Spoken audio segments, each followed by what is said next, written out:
Bonjour à toutes et à tous, bienvenue dans une nouvelle semaine de Smart Tech. Vous nous regardez, on est en direct sur la chaîne Bismart dès 11h le matin. Aujourd'hui, je vous propose de démarrer par une fiction qui s'appelle Climatopie, mais c'est plus qu'une fiction, c'est un projet qui a été mené avec la CNIL et une agence de conception et de design numérique. En fait, on pose la question du lien entre le climat et la protection des données personnelles, une question qu'on n'aborde pas souvent. Vous verrez pourtant qu'il y a matière à dire. Ce sera le sujet de l'interview avec François Oust, donc directeur conseil chez Planète France, qui a travaillé sur le projet. Et puis, à la une de cette émission, notre discussion sera consacrée au lancement de Mon Espace Santé. Donc, c'est un nouveau service public numérique qui arrive. À quoi ça sert, comment ça marche? On aura notamment une représentante ministérielle en plateau pour tout savoir. Et puis, on retrouvera notre rendez-vous. Le numérique, c'est politique, avec un plaidoyer pour que la France devienne une infrastructure nation. Avant de conclure par Ils font demain, on s'intéressera à des radars LIDAR qui sont équipés pour étudier la composition de l'atmosphère. Mais tout de suite, donc c'est l'interview Numérique et environnement, quel avenir ?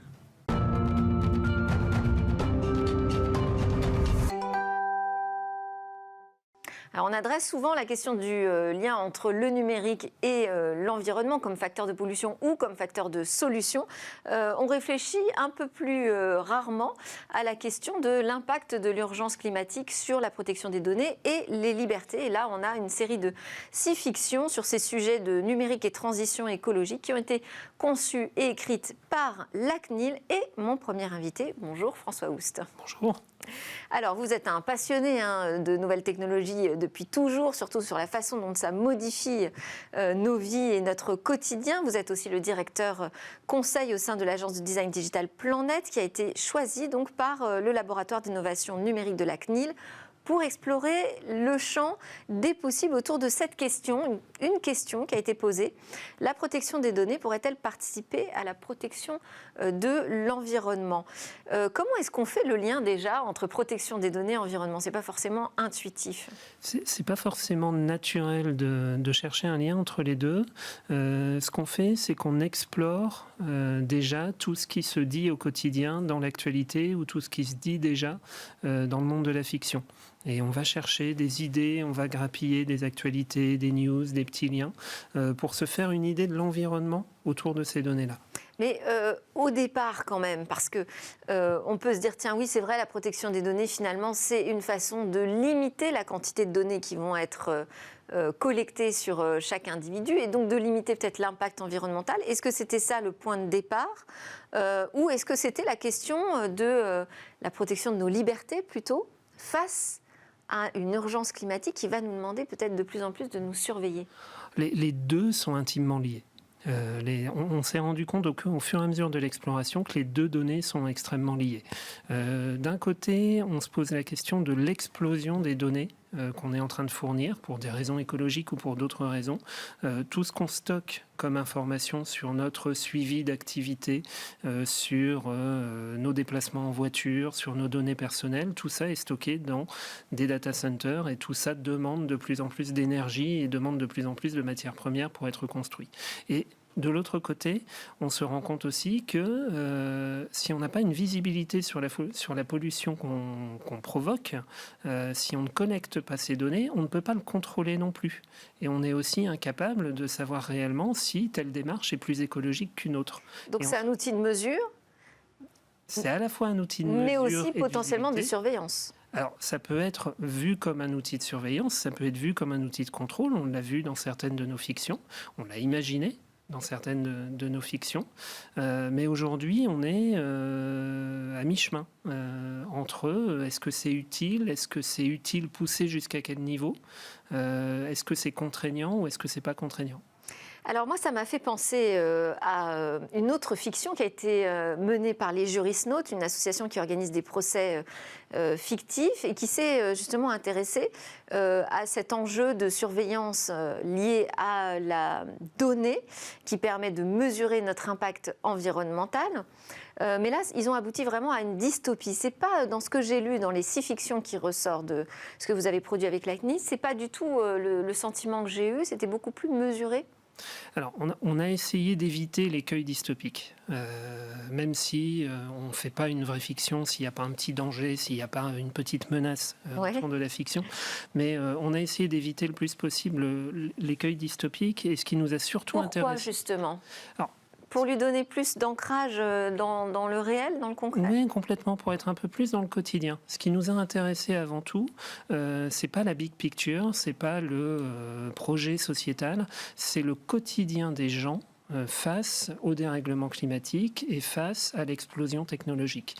Comment je vis en quotidien, comment j'organise mon mariage, comment je vis un dépassement de quotas, comment je cherche un emploi dans un monde où on mesure mon empreinte carbone, où celle-ci est visible, et dans un monde où la technologie est omniprésente. Et alors pourquoi ce choix de la fiction ? On aurait pu faire un choix de l'étude, du rapport, comme un cabinet de conseil classique. Quand le laboratoire d'innovation numérique de la CNIL est venu nous voir, il nous a demandé de faire un pas de côté. Il nous a demandé de regarder d'une autre façon les thématiques.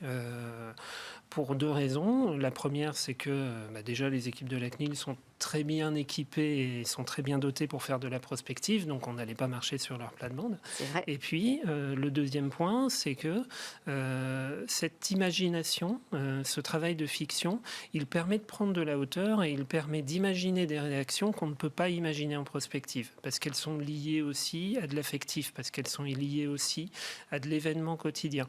Et ça permet d'envisager les choses sous un angle légèrement différent. Et qui sont les lecteurs visés par ces fictions? Ce sont des fictions, il y en a 6, qui sont classées en 3 catégories. Tout à fait, 3 scénarios. Elles sont assez courtes. Oui. Elles sont documentées, puisque finalement, à la fin de chaque texte, on a des informations beaucoup plus factuelles, qui s'appuient sur ce qui existe déjà aujourd'hui. Tout à fait. Donc, qui est visé? Est-ce que c'est le citoyen lambda qui doit aller regarder ces fictions, ou le régulateur, le politique? Je dirais un peu des deux. L'ambition au départ, elle est surtout de documenter et d'aller plus loin dans la réflexion sur les données et sur l'écologie. Donc elle s'adresse avant tout à des professionnels, elle s'adresse avant tout à des preneurs de décision autour de la question écologique et de la question écologique. Si elle réussit à toucher du grand public, je dirais tant mieux. Elle n'est pas construite avec cette ambition, on n'est pas dans la construction d'un roman, de vraie science-fiction. Mais si elle réussit à toucher le grand public, pas à faire prendre conscience, mais à construire des imaginaires autour de l'écologie, je dirais tant mieux. Alors, on a donc 3 scénarios qui ont été définis. Vous pouvez peut-être nous les lister? Oui, complètement. Alors, il y a un premier scénario qui repose sur une logique de quota.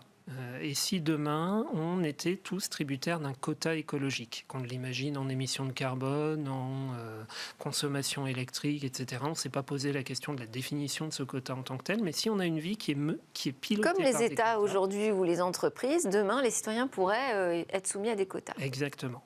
Le deuxième scénario, c'est le scénario de la transparence. Est-ce que l'écologie demain peut être une donnée publique? Est-ce que je peux avoir accès à l'indice de pollution complet du produit que j'achète, de l'entreprise pour laquelle je travaille, et vice-versa? Est-ce qu'une entreprise peut avoir accès à mes informations de mode de vie et d'impact écologique? Et le troisième scénario, qui pousse les choses un petit peu plus loin, c'est la logique de l'effondrement. C'est la logique de la pénurie de matières premières, et que peut provoquer ces décisions autour de la pénurie de matières premières et du dérèglement drastique du climat, à la fois dans un scénario qui est un peu plus positif, qui est la mise en place d'un recyclage à très très grande échelle pour l'électronique, et puis un scénario qui est un peu plus, on va dire, dystopique pour le coup, qui est la fermeture totale d'Internet. Avec des décisions très difficiles à prendre sur qu'est-ce qu'on garde, quelle mémoire on maintient dans nos capacités de stockage qui sont limitées. La suite de ces fictions, c'est quoi? Et même pour vous, je veux dire, est-ce que ça a changé votre regard sur cette question du lien entre environnement et protection des données et des libertés? Ça fait prendre conscience de certaines choses. Notamment sur l'impact quotidien de nos actions et sur l'omniprésence de la technologie. Et plus on met le nez dedans, plus on s'intéresse au sujet, plus on se rend compte que les choses sont liées et qu'il y a des décisions à prendre au niveau personnel sur les impacts écologiques. Le deuxième point, c'est qu'on se rend compte aussi, parce qu'il y a tout un volet, on a exploré la science-fiction déjà existante sur ces thématiques, on a été chercher du Blade Runner, on a été chercher Wall-E, on a été chercher des choses qui étaient aussi des pas de côté sur ces thématiques. On se rend compte aussi que la préoccupation n'est pas totalement nouvelle. On a retrouvé de la science-fiction qui date du début du XXe siècle, où on évoquait déjà la raréfaction de l'eau et la fin de l'humanité due à l'industrialisation et à Mais là, on n'est plus tellement dans la science-fiction, hein, ça devient juste des fictions, donc ça se rapproche davantage de notre réalité. Donc pour cette prise de conscience, je vous invite moi à consulter ces nouvelles sur le site climatopie.fr. Merci beaucoup François Houst, donc directeur conseil chez Planète France. C'est l'heure de notre talk, on va parler de Mon Espace Santé, tout ce qu'il faut savoir à ce sujet. On va parler dans ce Tech Talk donc, du lancement d'un nouveau service public pour gérer les données de santé de chaque citoyen français. C'est le lancement de Mon Espace Santé porté par le ministère des Solidarités, de la Santé et de l'Assurance Maladie, dont nous avons une représentante, Laura Letourneau, déléguée ministérielle au numérique en santé auprès du ministre des Solidarités et de la Santé. Merci d'être présente pour répondre à nos questions. Et à vos côtés, Emmanuel Canès, expert en nouvelles technologies dans la santé. Vous êtes le directeur de ce secteur chez Dell Technologies. Alors, on va commencer ensemble, évidemment, Laura Letourneau, puisque c'est l'annonce du lancement. On a besoin de savoir déjà à quoi ça va servir, ce nouvel espace santé. Alors en fait, Mon Espace Santé, c'est un outil qui va permettre à nous tous, citoyens français, de reprendre la main sur nos données de santé et d'être vraiment acteurs de notre santé. Donc au-delà de la formule un petit peu politique, très concrètement, ça va permettre 3 choses. Ça va permettre, 1, de stocker les données, les comptes rendus de biologie, les comptes rendus de radiologie, d'hospitalisation, nos antécédents, nos allergies, qu'on les ait ajoutés nous, en les prenant en photo, les ajoutant dans le dossier médical de Mon Espace Santé, ou qu'ils soient progressivement alimentés automatiquement par le laboratoire de biologie médicale, le cabinet de radiologie, l'hôpital, le médecin traitant, etc., pour les retrouver dans un endroit unique, sécurisé, hébergé en France, et pouvoir retrouver ces documents de santé, de son hospitalisation. Vous parlez d'un coffre-fort électronique en fait, de tous nos dossiers médicaux. Est-ce que justement les professionnels de santé vont le faire systématiquement ? Alors effectivement, il y a un premier objectif qui est de stocker ces documents. Un deuxième objectif, c'est de pouvoir les partager avec les professionnels de santé ensuite pour qu'ils puissent mieux nous prendre en charge, pour qu'ils puissent mieux diagnostiquer. Donc, les professionnels de santé, dans le cadre du Ségur numérique, qui correspond à 2 milliards d'euros d'investissement inédits par la Commission européenne, vont pouvoir avoir des logiciels qui vont être mis à jour et compatibles avec Mon Espace Santé pour pouvoir alimenter automatiquement en 0 clic le dossier médical et utiliser de façon fluide la messagerie sécurisée depuis leur propre logiciel métier, le kiné, l'infirmière, l'hôpital, etc. Et il y aura effectivement des incitatifs financiers pour les professionnels de santé, une mise à jour gratuite et automatique de tous leurs logiciels pour qu'ils soient raccordés à Mon Espace Santé, et aussi des obligations réglementaires de partage de données. À partir de quand ? Parce que là, vous parlez au futur encore. Alors, c'est quelque chose qui va être progressif. Là, Mon Espace Santé, comme tout outil numérique, c'est pas du one-shot. Donc là, on a sorti une première version qui sera ouverte à tous les Français en opt-out, donc sauf opposition de leur part. À partir de maintenant, il y a déjà, tout le monde peut, indépendamment de l'opt-out et d'attendre le courrier pour que l'espace santé soit activé automatiquement si la personne s'y oppose pas, tout le monde peut déjà aller sur Mon Espace Santé et activer proactivement son espace. Aujourd'hui, il y a déjà le dossier médical et la messagerie sécurisée qui nous permet quand même d'échanger avec nos hôpitaux et autrement que par Gmail ou par WhatsApp. C'est quand même assez surprenant aujourd'hui qu'on écrive à notre banquier par une messagerie sécurisée, mais à notre kiné pour demander des exercices de rééducation par WhatsApp. Donc là, ça nous permet d'avoir une alternative sécurisée. Et puis, là, on demande aux citoyens de faire un effort, de prendre, s'ils le souhaitent, 2 heures de leur dimanche après-midi pour prendre en photo leur bannette papier et mettre leurs données dedans, parce que derrière, ce sera accessible aux professionnels de santé pour qu'ils puissent mieux les soigner. Et puis, progressivement, courant 22, courant 23, les 12 travaux d'Hercule là, vont se réaliser pour faire la mise à jour de tous les logiciels sur le terrain et d'avoir une alimentation automatique grâce à ces leviers incitatifs et coercitifs à destination des professionnels et établissements de santé. Alors, c'est la grosse différence avec le DMP. Qu'on a Emmanuel Canès avec nous, c'est pour comprendre aussi ce que ça engage techniquement, puisque vous êtes un fournisseur d'informatique et de solutions numériques. Qu'est-ce que ça veut dire quand d'un seul coup on décide de mettre en place une plateforme et que l'ensemble des professionnels de santé doivent être compatibles finalement avec cette solution numérique ? Il y a plusieurs sujets. Il y a déjà l'existence, c'est-à-dire toutes ces données silotées. Aujourd'hui, quand vous allez dans un hôpital, vous allez avoir des données. Si vous allez dans un autre hôpital, ces données ne seront pas partagées. Donc ça veut dire que dans le pire des cas, elles vont être recréées. Dans d'autres cas, peut-être de l'information sera perdue. Donc aujourd'hui, dans cet existant-là, il y a des pétas et des pétas de données qui sont aujourd'hui répartis dans l'ensemble des hôpitaux. Que représente cette interopérabilité, ou en tout cas le fait de pouvoir aspirer ces données? Alors, je ne parle pas de l'existant, je parle des futures données, celles qui vont être produites.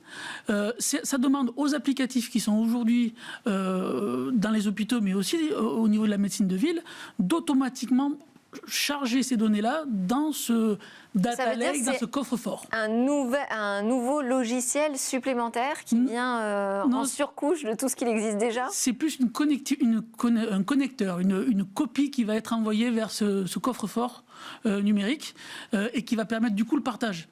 On pourrait mettre des index et donc avoir comme un annuaire des données. Ça, ce serait une solution, mais là, la solution qui a été retenue, c'est une solution qui est très efficace, où on va concentrer ces données-là. Alors, il n'y aura pas toutes les données. Il y a par exemple, en radiologie, on parle de compte rendu. On ne parle pas forcément de tous les clichés dans un premier temps. Mais en tout cas, le fait d'avoir cet espace qui soit centralisé dans un data center en France, opéré par un... Ça n'engage pas de changement logiciel, de mise à jour du matériel? Alors, le matériel... C'est pas juste une connexion où je me connecte sur Internet et j'envoie les dossiers. C'est un peu ça. C'est-à-dire que le logiciel, quand même, c'est une mise à jour du logiciel, bien sûr, mais finalement, ça demande plus de tuyaux, parce qu'il y aura plus de connexion vers cet espace-là. Après, au niveau de l'établissement ou même du médecin de ville, ça ne va pas lui demander plus d'espace de stockage ou plus de ressources technologiques pour pouvoir le faire. C'est un peu plus de bande passante, par contre, pour que cette copie soit versée dans ce data lake. Alors, moi, je l'ai activé hier, mon espace santé, en prévision de notre discussion, pour voir à quoi ça ressemblait, parce que j'avais toujours pas reçu mon code d'activation. Parce que, en fait, les codes d'activation vont arriver par mail, vous dites, ou par courrier postal, entre maintenant et la mi-mars, à peu près. Mais on peut prendre la décision de le faire soi-même. Alors, quand je suis arrivée sur cet espace, j'étais assez troublée parce que j'avais aucune information. Il était totalement vide. Alors justement, c'est exactement le sujet dont on est en train de parler. Les courriers sont envoyés sur 1 mois et demi parce qu'on ne peut pas envoyer 65 millions de courriers en un coup. Et puis même, ce serait trop risqué pour des infrastructures. Donc c'est étalé. Mais chaque Français, comme vous l'avez fait hier, peut aller créer proactivement son dossier. Aujourd'hui, mon espace santé, quand vous l'ouvrez, vous avez vos historiques de remboursement issus d'Amélie. Et vous avez également... J'ai pas trouvé ça, par exemple. Alors ça se met à jour 48 heures ensuite, 48 heures après. Et vous avez également, pareil, c'est une mise à jour qui est progressive, mais qui va se faire là dans les prochaines semaines, vous retrouvez vos documents Covid, à la fois votre attestation de dépistage et votre attestation de vaccination. Ça, c'est des raccordements qui ont déjà été faits. Progressivement, ça va s'alimenter avec le compte-rendu biologique que vous aurez fait dans le laboratoire, votre compte-rendu d'hospitalisation, la prescription réalisée par votre médecin traitant. C'est exactement le même chantier que celui qu'on a fait sur SIDEP, le système d'information de dépistage, où on a réussi à connecter de façon exhaustive, temps réel et automatique, jusqu'aux 4500 laboratoires de biologie médicale de France. Personne n'y croyait, y compris nous, quand on a dû lancer le chantier. On n'a pas eu le choix parce que sinon, on ne pouvait pas déconfiner la France, on ne pouvait pas déclencher le contact tracing, on ne pouvait pas faire un suivi rigoureux du nombre de cas en France. Donc, on l'a fait en 3 semaines, là où ça faisait 8 ans qu'on échouait de le faire sur d'autres maladies infectieuses, et là où ça faisait 15 ans qu'on n'arrivait pas à le faire sur le dossier médical partagé. Pourquoi ça a fonctionné? Parce qu'au-delà des crédits qui ont été disponibles, ce n'est pas le nerf de la guerre, mais c'est nécessaire, on a activé 2 leviers innovants de régulation, d'accompagnement du changement pour mettre tous les tuyaux dont vous parliez entre le labo, l'hôpital, etc. et cette plateforme qui est SIDEP et qui est mon espace santé maintenant en routine indépendamment du Covid. C'est travailler en direct avec les éditeurs de logiciels, se mettre d'accord sur la spec, l'API, sur les financements alloués et sur le délai dans lequel c'est fait. Donc ça se fait en 1 an, là où normalement ça se faisait en 5 ou 10 ans. Et par ailleurs, travailler également avec les clients finaux, entre guillemets, des éditeurs de logiciels, donc les professionnels et établissements de santé, en mettant à disposition des incitatifs pour les former à ces logiciels, pour les accompagner à ces nouveaux usages, et coercitifs pour forcer le partage de données. C'est pas quelque chose ça fait 15 ans qu'on n'y arrive pas, donc ça va pas. Parce que c'est ce que j'allais dire, le DMP, dossier médical partagé, ça n'a pas donné grand-chose. Ça n'a pas donné grand-chose, mais SIDEP, ça a donné quelque chose en 3 semaines. Aujourd'hui, ça vous paraît être rien, vous faites votre test. Pas du tout, non, j'en ai conscience. Vous avez votre SMS. Tout ça, c'est des API qui ont été mis avec tous les laboratoires, puis ensuite les pharmacies, etc. On a appris de la crise, on a dit pourquoi est-ce qu'on attend les crises pour activer des leviers efficaces, et on les a répliqués y compris juridiquement dans le droit commun, hein, ça nous a pris 1 an de négociation avec le Conseil d'État, avec tous les juristes, etc. On les a répliqués, ces leviers juridico-contractuels dans les droits communs, pour faire en sorte d'avoir ces 2 leviers inédits, à la fois travail direct avec les éditeurs de logiciels et incitatif et coercitif à destination des professionnels. On les a répliqués, c'est en cours de développement, on a tout un tas de signaux très encourageants, des éditeurs de logiciels parlent même de sécurisation, hein, tellement il y a un bouillonnement, un foisonnement sur le terrain pour mettre à jour tous ces logiciels. Et donc à horizon 18-24 mois, d'ici fin 2023, progressivement, vous allez recevoir vos dossiers automatiquement. Mais ce qui est important de dire, c'est qu'indépendamment de cette alimentation automatique, là, vous pourriez décider, c'est assez ludique, alors, de ludique, remplir je sais votre pas, parce profil que médical. ça prend du temps. Hein. Ça prend du temps, mais derrière, au lieu, quand vous allez vous faire hospitaliser, d'être stressé dans votre chambre d'hôpital, à devoir essayer de vous souvenir, est-ce que votre grand-père est diabétique, quand est-ce que vous êtes fait opérer du genou, est-ce que vous êtes allergique aux arachides, oubliez la moitié, vous pourrez prendre votre profil médical que vous avez mis 1 demi-heure à remplir posément à la maison le dimanche, l'envoyer par messagerie sécurisée et faire en sorte que l'infirmière qui vous prend en charge, le médecin, le chirurgien aient toutes les informations en amont. En tout cas, ce qui est vrai, c'est que l'activation, vous dites la promesse c'est 5 minutes chrono, c'est vrai que ces 5 minutes chrono, ça va très très vite, hein. Vraiment, ça c'est efficace. Ça va faire un afflux de données gigantesque sur cette plateforme, parce qu'on parle de l'ensemble des documents numériques, mais on parle aussi d'une messagerie avec tous les échanges avec tous les praticiens qu'on va rencontrer. Il y aura aussi sans doute de la prise de rendez-vous, j'imagine, qui va se greffer. En tout cas, on l'a évoqué peut-être pour plus tard, mais bon, d'accord. Comment est-ce qu'on gère cet afflux de données qui va arriver finalement progressivement, mais assez soudainement? Parce que moi, je l'ai fait, j'ai activé, mais dès que les personnes vont recevoir leur code, c'est quand même 66 millions de Français, ça va être un afflux très important. Alors, oui, sur un espace-temps assez court. Sur un espace-temps assez court, par contre, les plateformes qui ont été déployées peuvent largement absorber cette charge-là. On a l'habitude avec la société Atos, qui a été la société retenue par l'assurance maladie pour héberger cette plateforme. Aujourd'hui, on travaille avec Atos sur la plus importante base de séquençage génomique en France. C'est Oragen, hébergé à Grenoble. Et donc sur cette plateforme-là, aujourd'hui, on est sur évidemment des données, des quantités de données qui sont énormes.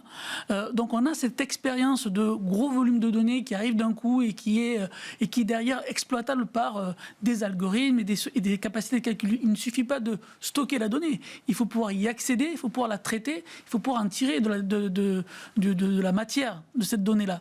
Et donc cette capacité de stockage et de calcul, on a avec Atos, en tout cas, eu énormément d'expérience. On a suffisamment en France, vous n'êtes pas un acteur français, mais est-ce qu'on a suffisamment en France de ressources pour faire face? Parce que même SIDEP, début janvier, ça devenait compliqué pour obtenir ces résultats au moment du pic. Bon, là, on a 2 hébergeurs, Worldline pour la partie historique du DMP, puisqu'on n'a pas effacé le DMP, on n'est pas reparti de zéro, on a construit à partir d'un existant. Worldline qui est français, technologique qui est français.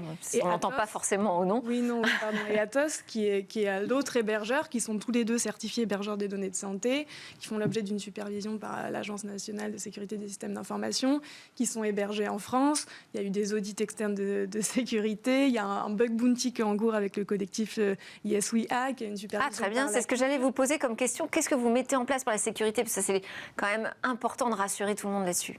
Alors, là, je vous ai fait une liste non exhaustive, mais les données sont chiffrées, c'est donc hébergé en France.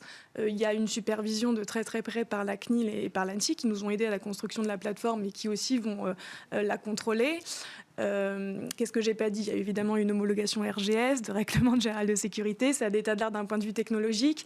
Les données sont désidentifiées. Enfin, il y a honnêtement un énorme travail qui a été fait autour de la sécurité parce qu'évidemment, c'est un des sujets clés. Et le bug bounty, c'est uniquement pour la période de lancement ou vous allez travailler avec eux sur la durée? Ça va se faire sur la durée parce que de toute façon, là, on a publié, je pense que c'est assez inédit, on a publié la feuille de route publique de mon espace santé. Alors, on n'a pas mis évidemment tout le backlog, mais on a vu les fonctionnalités principales par trimestre sur 2022 et sur 2023. Et donc, vous allez voir qu'aujourd'hui, vous avez le dossier médical et la messagerie sécurisée, qui est une énorme innovation par rapport au DMP. Et puis, progressivement, vont arriver un agenda partagé qui permettra pas de prendre des rendez-vous en ligne. Dans la logique d'État plateforme, on ne se substitue pas aux services numériques tiers existants. En revanche, on les référence pour vérifier qu'ils sont conformes à la doctrine du numérique en santé, à ses règles de sécurité, d'interopérabilité, d'urbanisation, d'éthique, etc. Et si ils obtiennent le feu vert de la commission de référencement et que le patient en est d'accord, il peut synchroniser ses services numériques référencés, de prise de rendez-vous en ligne, de téléconsultation, de suivi de la glycémie à distance, de portail patient de l'hôpital dans lequel vous faites préadmission en ligne, etc. Tous ces outils-là peuvent être synchronisés avec votre dossier médical, votre agenda partagé, pour envoyer les documents qu'eux collectent, que ce soit les rendez-vous, que ce soit votre taux de glycémie, etc., et pour que derrière, ces données-là puissent être accessibles aux professionnels de santé qui vous prennent en charge, puisque via les 12 travaux d'Hercule, on a fait l'interopérabilité entre le dossier médical et l'agenda et les logiciels des professionnels de santé. Comment justement les acteurs du numérique sont impliqués dans un chantier comme ça? Quelles sont les différentes parties prenantes? Les éditeurs en priorité, puisqu'effectivement, il faut connecter leur existant, enfin, toutes leurs solutions logicielles. Et puis, on parle de PACS, on parle de dossier patient, on parle de résultats d'analyse. Vous imaginez le nombre d'applicatifs qu'il faut interopérer, ou en tout cas qu'il faut connecter à ce système-là. Donc, il y a un gros investissement qui a été fait sur l'évolution de ces logiciels. Et majoritairement, il est là-dessus. Ça veut dire que ça va passer par des patchs, concrètement ? C'est une mise à jour de version, oui, tout à fait. Ensuite, il y a l'existant, c'est-à-dire les hôpitaux. Il y a une opération qui est en cours depuis plusieurs mois de convergence des systèmes d'information hospitaliers à travers les groupements hospitaliers de territoire. C'est aussi un énorme vecteur d'innovation, enfin de convergence en tout cas de ces informations-là. Ces groupements-là aussi montent en maturité digitale. Je pense qu'il est important de parler de maturité digitale du monde hospitalier, puisque c'est quelque chose qui est mesuré avec un référentiel qui est en cours. Vous parlez de sécurité. N'oublions pas que toutes ces données-là sont hébergées chez des hébergeurs certifiés, hébergeurs de données de santé, une certification qui est lourde et qui est particulièrement lourde par rapport à d'autres pays qui n'ont pas ce niveau-là de certification. Même nos voisins européens, on parle de RGPD, mais c'est pas aussi restrictif que notre certification hébergeur de données de santé, qui est encore une fois assez sélective. Donc ces évolutions-là... Alors, ce qui n'empêche pas malheureusement les fuites de données et les failles, personne n'est à l'abri à ce sujet. Donc j'imagine qu'il va y avoir aussi nécessité d'un accompagnement de prévention vis-à-vis des utilisateurs. Ça, c'est prévu aussi sur la vigilance, parce que les campagnes de phishing, je pense, vont arriver en même temps que mon espace santé. Notre conviction, votre question sur les parties prenantes impliquées est clé, parce que dans les parties prenantes impliquées, il y a évidemment les professionnels et établissements de santé qui vont y trouver un gain de temps, qui vont derrière pouvoir, par exemple dans les pilotes, je sais pas quoi, le laboratoire de biologie nous disait, le fait d'avoir accès au contexte dans lequel la personne fait ce prélèvement, ça permet de mieux l'interpréter. Enfin, on y voit évidemment tout un tas d'avantages pour les professionnels et établissements de santé avec qui on a co-construit le système. Les éditeurs de logiciels avec qui on travaillait peu précédemment côté ministère de la Santé, avec qui là on travaille plutôt 2 fois qu'une au quotidien, parce que c'est eux qui font le numérique en santé sur le terrain, c'est pas nous. Les associations de patients évidemment, mais aussi les citoyens. Voilà. Ce qui est indispensable, c'est que cet outil, c'est cet outil du citoyen, et quand on dit que le citoyen il est au centre, il n'est pas juste au centre de la slide, il est au centre pour de vrai. Donc non seulement il a co-construit avec nous le service, on a fait des comités citoyens du numérique en santé avec 30 citoyens tirés au sort. C'était honnêtement une expérience incroyable, un niveau d'intelligence dans les débats et de nuances qui redonnait foi dans la démocratie. Ils nous ont rendu un rapport avec tout un tas de recommandations sur mon espace santé. On s'est d'ores et déjà engagé à en prendre en compte 60%, déjà réalisé actuellement avant le lancement ou dans les prochains mois à venir. On est en train d'instruire les 40% restants. Parfois, ça c'est quoi? C'est des demandes de transparence principalement, d'être alerté quand un dossier arrive sur son espace, de savoir qui a accès aux informations? Il y a tout un tas de demandes. Par exemple, il y a une des demandes, c'est faire en sorte que les aidants puissent accompagner la personne à remplir son espace santé, pas simplement à la place, mais en faisant en sorte que ce soit tracé. Il y a tout un dispositif qui s'appelle Aidant Connect, qui existe déjà, qu'on est en train de mettre en place, mais qui demande des évolutions juridiques, techniques. C'est très compliqué sur le fond, mais c'est une demande récurrente des associations de famille et donc là du comité citoyen. Et donc on l'a mis dans la roadmap pour faire en sorte que ce soit fait, pas du jour au lendemain. Ça va être progressif, la mise en place de mon espace santé. Il faut aussi qu'on ait conscience de ça, mais on est convaincu que ça va fonctionner. Donc, les citoyens ont été associés dans la co-construction pour prendre des arbitrages stratégiques avec nous. Par exemple, il y a un sujet autour de l'accès du médecin traitant à mon espace santé. On a dialogué avec eux, on a fait intervenir toutes les parties prenantes de la discussion pour connaître leur avis. Et aussi, il y a un mécanisme d'accompagnement massif qui est en cours de déploiement. On est convaincu qu'on a beau faire l'outil le plus ergonomique du monde, connecter tous les logiciels des professionnels de santé, si on ne prend pas la main d'une certaine partie des citoyens et de beaucoup d'entre eux, la fracture numérique, c'est un problème massif, ce n'est pas des cas isolés. mon espace santé ne décollera pas et on va certainement accentuer la fracture sociale sanitaire avec la fracture numérique. C'est pas ce dont on souhaite. Donc on est en train de mettre en place des partenariats. Donc il y aura des accompagnements en fait. Exactement. On l'a fait dans les pilotes, là en Haute-Garonne, en Somme, etc. On a fait des partenariats avec des professionnels de la médiation numérique, que ce soit la Mednum, les maisons France Service, etc. On est allé vers les gens dans les hôpitaux quand ils font la queue aux urgences, dans les universités, dans les EHPAD, dans les entreprises auprès des salariés pour présenter mon espace santé, expliquer comment ça fonctionne, répondre aux craintes qu'il y a sur la protection des données, sur l'accès par les assurances, il n'y en a pas, l'accès des employeurs, il n'y en a pas, l'accès des professionnels de santé si la personne en est d'accord, pour faire en sorte que cet outil soit vraiment un outil quotidien, familier et facilement utilisable. Après, voilà, la clé, ce serait qu'il soit facilement utilisable, mais aussi pratique, qu'il ait vraiment une utilité et qu'il fonctionne presque simplement, aussi simplement qu'une application des GAFAM, parce qu'aujourd'hui, finalement, on travaille beaucoup avec les GAFAM sur nos données de santé à travers nos montres connectées, par exemple, mais pas seulement. Il y a énormément de dispositifs qui viennent finalement en concurrence de mon espace santé, où déjà, j'ai fait ce travail d'informer sur la qualité de mes soins, sur mes maladies et tout ça. Donc comment est-ce qu'on travaille en parallèle à la fois avec ces applications et à côté de ces applications ? Parce que ce serait intéressant de récupérer ces données. Mais c'est justement la promesse de cette plateforme, c'est justement de labelliser, de normaliser ces dispositifs-là. Aujourd'hui, on prend une Apple Watch labellisée par la FDA aux États-Unis. Ben, je pense qu'il y aura un process pour que les montres connectées ou des dispositifs connectés puissent être versés dans ces données-là. Nous, ce qu'on prévoit... D'autant qu'il y a des acteurs français, j'ai cité GAFA, mais il y a Withings aussi. Oui. Mais nous, ce qu'on prévoit en tout cas, c'est que 20% des données qu'auront à traiter les médecins d'ici 5 à 10 ans, 20% de ces données-là seront produites par les patients eux-mêmes. Donc on imagine déjà 20% de données en plus, mais il ne faut pas voir ça que comme une menace ou une crainte. Il faut au contraire voir ça comme une chance de pouvoir mieux détecter des pathologies, être beaucoup plus proactif, avoir des capteurs qui vont pouvoir faire de la détection là où aujourd'hui on constate des fois une pathologie après. Ce sera sans doute la prochaine étape. On n'a pas le temps de l'aborder maintenant, on a déjà dépassé le temps qui nous était imparti pour présenter mon espace santé. Merci beaucoup à tous les deux, Laura Letourneau, déléguée ministérielle au numérique en santé, et Emmanuel Canès, directeur du secteur de la santé chez Dell Technologies. À suivre dans Smart Tech, c'est politique, le numérique évidemment. On va parler de l'infrastructure nation.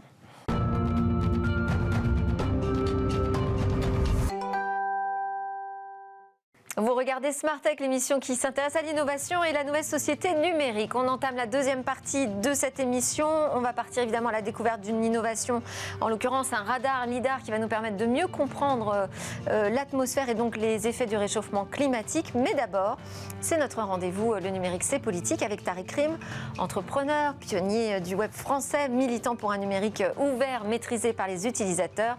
Bonjour Tariq. Bonjour. Alors aujourd'hui, la démonstration, c'est qu'un autre web est possible, heureusement j'allais dire, mais surtout à travers un plaidoyer, en tout cas moi c'est comme ça que je l'ai compris, pour une infrastructure nation. Qu'est-ce que ça veut dire une infrastructure nation, Tariq Rim ? Écoutez, dans le monde physique dans lequel on vit, nos ponts, nos routes, nos autoroutes sont détenus par les Français, sont maintenus par nous, et on a une capacité en fait à se déplacer, à organiser le pays par rapport à cette infrastructure. Oui. Et dans le numérique, l'infrastructure en fait c'est le logiciel. On a souvent dit ce sont les câbles, c'est vrai, mais c'est également le logiciel qu'on utilise tous les jours. De plus en plus en fait. De plus en plus d'ailleurs, parce que comme disait Marc Andreessen, qui se numérise. Marc Andreessen disait le logiciel dévore le monde. Et donc la question qui se pose c'est inventons le logiciel en Europe que nous souhaitons avoir ou utilisons nous le logiciel de quelqu'un d'autre. À mon avis, on a travaillé beaucoup sur la question des startups et de développer des acteurs qui utilisent les briques logicielles. Mais si on veut s'émanciper des GAFAM, et si c'est un des projets politiques en tout cas que je soutiens, il faudra construire les nouvelles briques logicielles nécessaires pour le faire. Donc c'est en réaction à la Startup Nation qu'on nous vend pour l'instant ? Pas vraiment, en fait. Quand on regarde la Silicon Valley et notamment la grande époque ce qu'on appelait les dot-com, il y avait deux types de sociétés. Il y avait ce qu'on appelait les dot-com, donc on pourrait dire les .fr, qui étaient les entreprises qui utilisaient l'Internet pour faire du business. C'est la majorité des licornes aujourd'hui, donc ils sont plutôt des gens qui sont des profils d'écoles de commerce, qui ont monté des places de marché, des systèmes de e-commerce. Et de l'autre côté, vous aviez des startups qui, elles, travaillaient sur des briques technologiques. Les plus connues d'entre elles sont par exemple Google, Facebook, Apple et autres. Et moi, je pense que les deux doivent fonctionner conjointement. Aujourd'hui, on a trop mis l'accent sur l'Internet, un excellent endroit pour faire du business, pour construire des places de marché, pour faire des technologies en utilisant des technologies étrangères essentiellement. Mais il y a une autre opportunité qui est de développer... Qui est ce qu'on retrouve beaucoup dans les licornes et même le nouveau listing des French Tech 120 Next 40 finalement. Oui, en fait, une majeure partie des entreprises françaises utilisent désormais les technologies américaines pour des bonnes raisons, qui sont qu'on doit aller vite, qu'on a beaucoup d'argent. Quand on reçoit beaucoup d'argent, on doit allouer ce capital très rapidement. Et donc, c'est vrai que le cloud s'est organisé, notamment les trois acteurs principaux, Google, Microsoft et Amazon, se sont organisés pour dire aux startups, si vous venez chez nous, on va vous aider à grandir très vite. Et ça, c'est vrai que c'est une chose qui est très importante. Maintenant, la question qui se pose, c'est si on grandit exclusivement à partir de technologies étrangères, ça veut dire que le commerce extérieur de la France va être essentiellement en déficit puisqu'on va investir notre argent chez des gens qui ne payent pas leurs impôts en France, avec des ingénieurs qui ne contribuent pas aux retraites et au système social français, alors que si l'on investit dans le logiciel français en France, et il faut savoir que la France est un paradis potentiel pour les développeurs. On a des écoles d'ingénieurs qui produisent d'excellents ingénieurs tous les ans. On a un véritable environnement qui est prêt. On a un ensemble de petites PME qui sont prêtes à exploser parce qu'il ne faut pas oublier une chose importante, c'est que tout existe en Europe. Il faut juste l'organiser pour que ça fonctionne. Mais alors, quelle est la partie du chemin qui reste à parcourir pour y arriver ? Mais pour ça, il faut une vision et puis il faut aussi comprendre que l'Internet que nous utilisons aujourd'hui, sur lequel des entreprises sont en train de faire du business, mais sur lequel, l'Internet que tout le monde utilise, a été construit depuis une 50aine d'années avec des investissements qui n'étaient pas des investissements forcément rentables immédiatement. Vous avez l'armée américaine qui a développé les bases de l'ARPANET, qui est devenu le réseau. En Europe, c'est le CERN qui a développé le web. Python a été inventé en Hollande. Toutes les techniques ont été inventées dans des domaines qui n'étaient pas forcément avec un financement et un retour sur investissement immédiat. Et ce qu'on doit faire aujourd'hui, c'est la même chose, c'est se dire que dans les 10, 20, 30 ans, on va avoir de nouvelles briques. Investissons désormais, prenons le temps, ce n'est pas immédiatement rentable, mais cet ensemble de briques, ce que j'appelle la stack logicielle d'émancipation, sera celle sur laquelle peut-être les startups dans 5-10 ans opéreront. Et c'est un pari risqué ? C'est un pari qui en vaut la peine. Je crois qu'aujourd'hui, soit on développe le monde dans lequel on a envie de vivre, soit on utilise le monde des autres. Et pour l'instant, entre le modèle américain, ou plutôt de la Silicon Valley, et le modèle chinois, je pense que ça vaut le coup de tester une troisième possibilité. Et vous pensez que cette infrastructure nation, elle est encore faisable aujourd'hui ? Enfin, on n'arrive pas un peu trop tard dans la bataille ? Non, parce qu'on a les gens pour le faire. Ce qui est fascinant avec l'Europe, c'est qu'on a littéralement les gens qui peuvent coder l'alternative. Si on n'avait pas ça, évidemment, dans ce cas-là, on regarderait ce que font les autres en se félicitant du succès des autres. Mais on a la ressource première qui est le talent. Après, il faut la volonté politique. Il faut investir de l'argent intelligemment sur le long terme. Et ça, effectivement, ce n'est pas la chose la plus facile. Et fidéliser les talents pour qu'ils restent dans des entreprises européennes. Mais je crois que les ingénieurs vous diront toujours, les développeurs, que si le projet en vaut la peine, ils vont y aller. Regardez ce qui se passe dans le Web 3. Vous avez une flopée de nouveaux développeurs qui viennent. Pourquoi ? Parce que c'est fascinant, c'est intéressant, c'est un challenge technique. Il n'y a pas que l'argent. L'argent est une partie des choses, mais c'est aussi le challenge technique. Et je crois que cette idée de réinventer le monde est un challenge technique assez beau. Merci beaucoup, Tariq Krim. À suivre dans Smart Tech, on va parler de ceux qui font demain, notamment des radars lidar.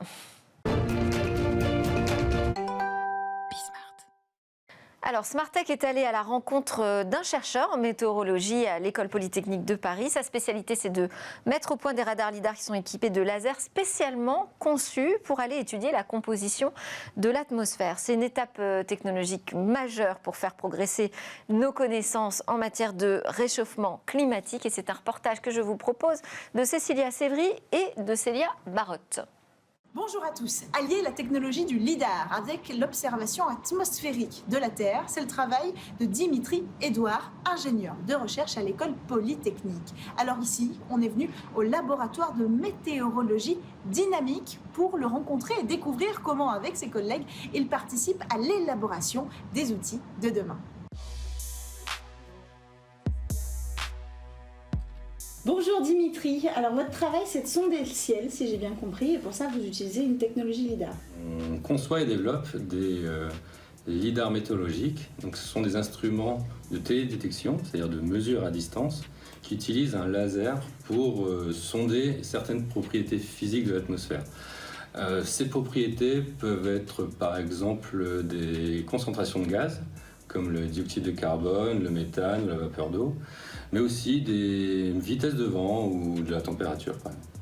L'objectif c'est quoi? C'est d'accompagner la recherche météorologique, la recherche sur le climat? L'avantage du lidar, c'est qu'on obtient un profil de mesure, c'est-à-dire qu'on a des mesures sur toute la ligne de visée du laser, et donc c'est des données précieuses pour étudier certains processus atmosphériques.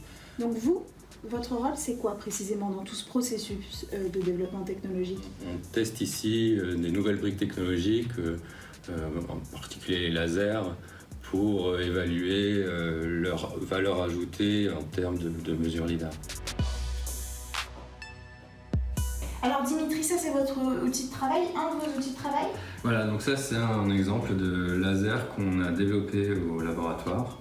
Donc ce laser est dédié à terme à intégrer un lidar pour faire une mesure de concentration de méthane dans l'atmosphère. Donc ça c'est le cristal laser, donc c'est là où sera généré les photons pour notre laser, mais il faut lui apporter de l'énergie, donc on utilise un laser de pompe qui est un laser fibré qui est dans cette grosse boîte là. Donc le faisceau laser arrive dans la fibre ici, il va être envoyé dans la cavité par ces deux miroirs, venir pomper, ce qu'on appelle pomper le cristal laser, c'est-à-dire lui apporter de l'énergie, et notre laser va commencer à osciller entre les quatre miroirs. Et par ce miroir qui est semi-réfléchissant, enfin il laisse passer un peu il introduit une fuite dans la cavité, on va pouvoir récupérer le faisceau laser. Qu'est-ce qu'on va faire de ces technologies après? Le but final, on va dire, c'est de pouvoir embarquer ces instruments sur un satellite, ce qui nous permet d'avoir des mesures globales dans tous les endroits de la Terre. Voilà. Donc nous, ici, au laboratoire, on est très en amont de ça. On développe des prototypes, on essaye de tester les technologies, de les éprouver et de voir si elles peuvent répondre aux besoins qu'on a pour la mesure lidar.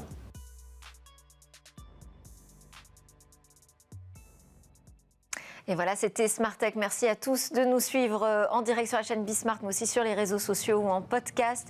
Je vous donne rendez-vous demain. Demain, on sera aussi en direct à partir de 11h sur Bismart. À la une, on va découvrir des nouvelles crypto-monnaies et puis aussi un art de gouverner autrement. Voilà pour le programme de demain. En attendant, je vous souhaite à tous une excellente journée.